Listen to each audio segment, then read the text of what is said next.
jadi tidak terlalu penting. Jadi apa sih itu SEO? SEO adalah Search Engine Optimization, merupakan jadi ini adalah SEO ini adalah merupakan upaya untuk meraih peringkat utama di hasil pencarian search engine. Apa yang dioptimalkan? Jadi sebelum kita masuk ke SEO, kita harus tahu dulu apa aja sih search engine. Search engine itu adalah web pencarian.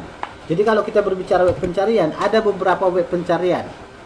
Yang pertama yang paling familiar buat kita adalah Google.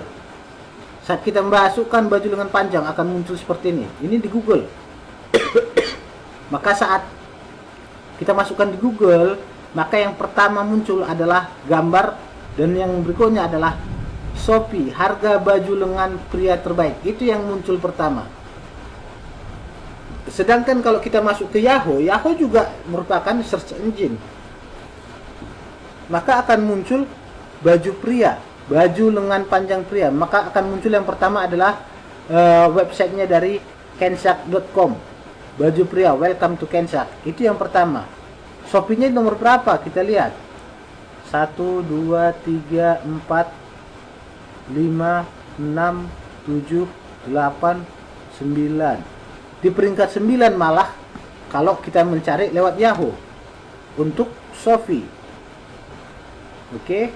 Sedangkan untuk Google tadi, yang peringkat pertama untuk website 1, 2 itu adalah Shopee. Sedangkan Bukalapak dan Lazada itu di peringkat selanjutnya. Di sini peringkat untuk di Yahoo, Lazada itu berada di peringkat 3 sama dengan di Google. Bukalapak di peringkat 4. Sedangkan di Google tadi, ya Lazada ini ya termasuk di bawah. Bukalapak dulu baru Lazada. Baru kita masuk satu lagi, ada yang biasa saya pergunakan, ini AS. Kalau waktu zaman saya kuliah tahun 2005 2006, kami biasanya menggunakan AS untuk pencarian. Jadi kita tinggal masukkan di sini, maka akan muncul yang pertama adalah baju murah online. Ini www.teoma.co.uk. Baru selanjutnya di Xiaomi. Sedangkan Shopee-nya peringkat berapa di sini Shopee? Ada tidak? Ternyata ada di peringkat 6 Shopee-nya. Ada. Bukalapak ada di bawahnya. Lazada ada di bawahnya lagi. Sedangkan Tokopedia tidak ada. Ada di bawah. Jadi itulah dia search engine. Saat kita memasukkan kata kunci, akan muncul website-website yang paling banyak dikunjungi oleh orang lain. Jadi kita akan melihat ranking dan traffic. Yang pertama, jadi di sini ada beberapa hal yang mendapat pengaruh baik dari website yang memiliki SEO bagus. Di antaranya yang pertama, ranking traffic. Apa itu ranking traffic? Ranking traffic adalah peringkat yang baik memungkinkan traffic yang datang dari search engine yang sangat besar. Itu yang tadi kita lihat. Kita lihat di Google. Untuk peringkat pertama, ranking traffic tertinggi itu adalah di Shopee dan Bukalapak. Oke. Baru yang kedua, kita masuk ke brand awareness. Jadi saat kita berbicara brand awareness, kita berbicara tentang menyadarkan konsumen akan akan mereknya kita. Jadi di sini SEO dapat membantu meningkatkan kemampuan pelanggan potensial untuk mengingat atau menyadarkan tentang produknya kita, mereknya kita, webnya kita, dan mungkin perusahaannya kita. Jadi di sini meskipun pada awalnya tidak begitu berefek pada tingkat penjualan, tetapi brand awareness ini dapat menjadi tolak ukur eksistensi perusahaannya kita, atau mereknya kita, atau produknya kita. Jadi konsumen akan mengenal produknya kita lewat web. Mungkin seperti tadi kita bilang, saya kan jarang belanja di Shopee. Ada Shopee tuh. Saya mencoba. Itulah dia brand awareness, kegunaan SEO yang kedua. Baru yang ketiga adalah visibilitas dan otoritas. Jadi SEO di sini memungkinkan webnya kita atau tokonya kita memiliki tingkat visibilitas dan otoritas pertama di search engine di dunia. Jadi lebih luas lagi jangkauannya. Itu yang visibilitas. Baru selanjutnya revenue atau ROI tinggi.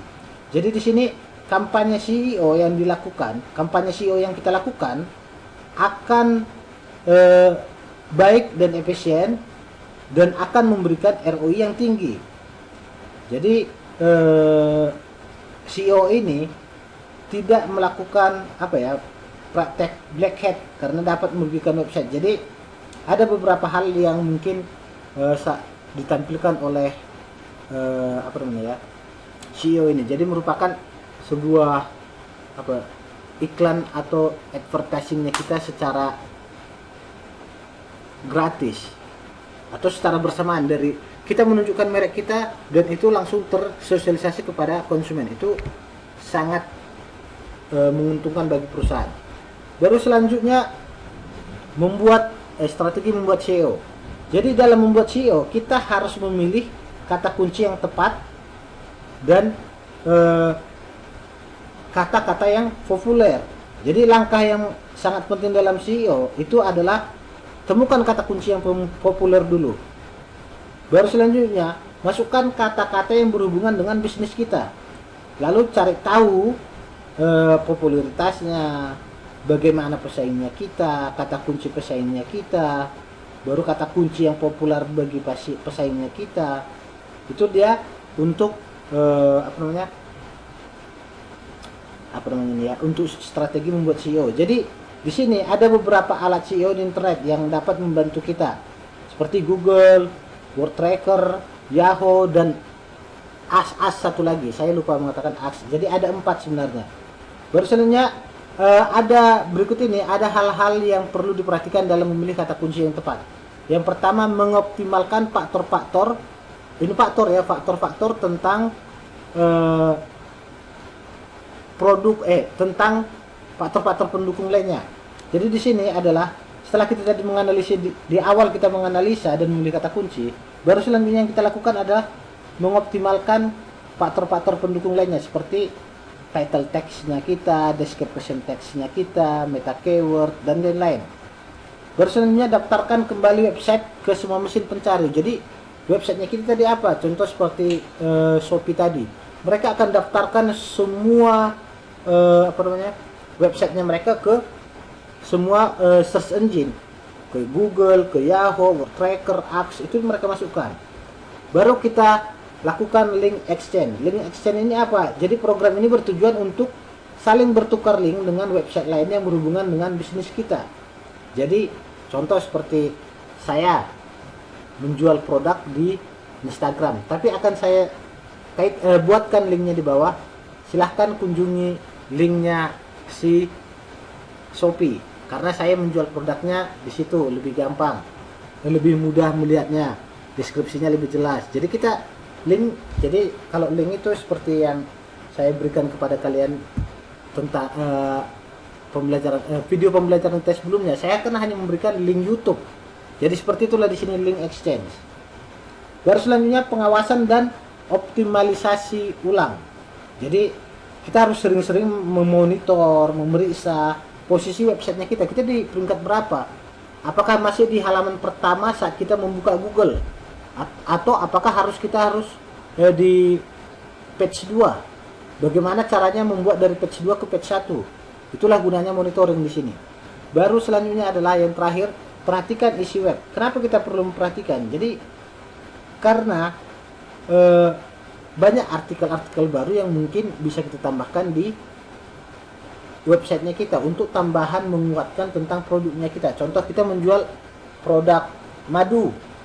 Saat kita menjual produk madu, maka kan kita masukkan artikel-artikel yang berkaitan dengan madu. Madu itu bagus untuk A, menurut penelitian si B bahwa madu itu menambah vitamin A untuk protein dan lain-lain. Jadi kita tambahkan di situ. Selanjutnya kita masuk ke riset pasar. Jadi terkait dengan riset pasar, peran Google sangat besar. Di antaranya adalah membantu informasi yang cukup mengenai beberapa hal tentang produk kita. Jadi di sini ada beberapa hal yang mungkin perlu kita ketahui. Yang pertama itu mengetahui selera konsumen. Jadi di sini mengetahui selera konsumen merupakan salah satu tujuan melakukan riset, itu pasti. Yang pasti kita harus mengetahui tujuannya. Untuk apa kita meriset pasar kalau kita nggak mau mencari seleranya konsumen. Baru selanjutnya adalah mengamati pesaing. Jadi sangat penting, contoh seperti produk X sebagai pesaingnya kita. Itu seperti apa sih di pasaran lakunya? Iklannya seperti apa? Dia menjual produknya, memberikan imbalan atau tidak. Itu yang kita analisa agar kita nanti bisa menerapkan strategi yang baru. Baru selanjutnya mencari ide baru. Jadi kalau kita menjadi pebisnis, kita kan harus inovatif. Jadi kita harus terus-menerus mengeluarkan ide yang baru. Makanya kalian lihatlah Gojek awalnya dia hanya mengantar dan menjemput dan mengantar penumpang. Sekarang tidak hanya mengantar dan menjemput penumpang, tetapi mereka mulai mengantar makanan. Tidak cukup sepeda motor roda 2, mereka masuk ke kendaraan roda 4. Tidak cukup sampai di situ, mereka ternyata memberikan pelayanan-pelayanan lain seperti Go Clean, Go Massage, Go Power Rangers dan lain-lain. Itulah mencari ide baru itu. Kita harus tambahkan ide kreatifnya kita. Baru selanjutnya fasilitas Google untuk mendukung proses riset market. Jadi ada beberapa alat atau tools yang efektif untuk mendukung riset market atau riset pasar itu tadi. Pertama, Google Keyword Planner Tool. Ini sebenarnya saya kurang paham kalau untuk planner tool ini, tapi di sini adalah kita melihat bagaimana. Sebentar, kita langsung ke contohnya saja. Google Keyword. Jadi di sini adalah kita memasukkan kata kunci. Jadi saya masukkan Google Keyword itu apa. Jadi di sini langsung muncul Google Keyword itu apa di sini. Itulah kegunaan dari Google Keyword. Baru selanjutnya adalah Google Trends.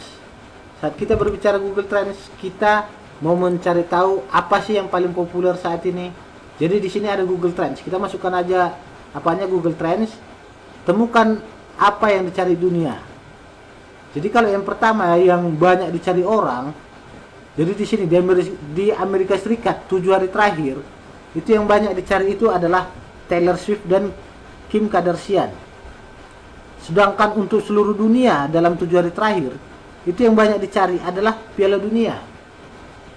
Baru selanjutnya untuk 7 hari terakhir dari 2004 sampai sekarang di Amerika Serikat itu tentang sepak bola dan sepak bola Amerika yang banyak dicari orang.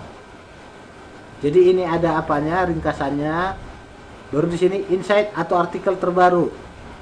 Ini langsung ada muncul di sini tentang COVID Corona. Seperti apa perkembangan COVID Corona. Jadi di sini ada lagi trending baru-baru ini, ikuti perkembangan penelusuran terbaru. Mallorca versus Barcelona, 200.000 penelusuran. Telur infertil, 50.000 penelusuran dan lain-lain. Jadi mungkin itulah di sini. Mungkin kita cari Indonesia. Berapa banyak pencarian tentang Indonesia? Ini agak lambat apanya internetnya karena sekalian TV kabel. Indonesia, istilah penelusuran. Kepulauan Bangka Belitung. Yang paling banyak dicari tentang Indonesia adalah Kepulauan Bangka Belitung. Ini di sini. Kalau kita minat sekarang, ini di sini bisa kelihatan. Hari terakhir 17 sampai 13 Mei, nilai untuk poin yang memiliki data parsial tidak lengkap. Walah. Kita lihat di kategori langsung. Belanja. Apakah yang paling populer? Sini bisa kita lihat. Daerah yang paling populer tentang belanja itu Jakarta, Banten, Jawa Barat. Ini saja. Baru topiknya iBox Kamus Budaya. Baru query terkait kartu ucapan bahasa Indonesia. Jadi inilah yang bisa kita lihat di Indonesia. Jadi kategorinya belanja. Sedangkan kalau kita masukkan apa ya, internet dan telekom, kita coba. Jadi di sini ada daerah yang paling minat apanya. Jadi di sini mereka masukkan keindahan, puisi, genre, query terkait dia masih tetap corona. Jadi seperti itulah dia kalau menggunakan Google Ads. Tapi nanti sebenarnya kita masih bisa gunakan Twitter, cuman saya lagi tidak bisa membuka Twitter saya lagi lupa passwordnya. Tapi sebenarnya lebih gampang itu yang menggunakan Google. Kita bisa langsung masuk ke pencarian ini sebenarnya untuk melihat apa sih yang lagi trending. Oke. Baru selanjutnya ada namanya Google. Kita masuk ke nomor 4 dulu ya, karena yang paling biasa kita lakukan sebenarnya. Google Survey. Kita masuk ke Google Survey. Jadi inilah dia Google Survey Indonesia. Apa yang ada di Indonesia? Kita mau melihat produk apa di Indonesia? Oke, kita masuk next. Lanjut. Preferensi email. Kita harus masukkan email di sini, tips dan rekomendasi. Jadi si Google mencari survei, baru nanti akhirnya kita sudah mencantumkan nomor teleponnya kita, baru emailnya kita, akhirnya nanti merek kita, produk kita nanti akan muncul. Baru nanti kita bisa melakukan survei menggunakan Google Survey ini. Oke. Baru selanjutnya tadi yang kita langkahi adalah Google Dokumen. Saat kita berbicara Google Dokumen, kita berbicara tentang apa namanya ya? Kuesioner yang dibuat ke dalam dokumen. Jadi kalau yang jelas ya seperti ini, yang lebih gampangnya. Tapi kalau umpamanya websitenya ini ya Google Dokumen, seperti ini dia. Jadi di sini saya mau mengikuti webinar. Jadi mereka nanya alamat kamu apa, nama lengkap, nomor WA, jenis kelamin, tahun kelulusan, domisili, apakah ide Anda untuk. Jadi inilah yang saya isikan di Google Formulir tadi. Saat ini saya kirim, maka akan langsung terkirim ke si penyedia webinar ini. Oke, itulah dia tentang Google. Baik, mungkin sampai sini yang bisa saya jelaskan. Untuk prakteknya nanti akan kalian dapatkan di praktikum e-commerce sendiri. Terima kasih, sampai jumpa di pertemuan berikutnya.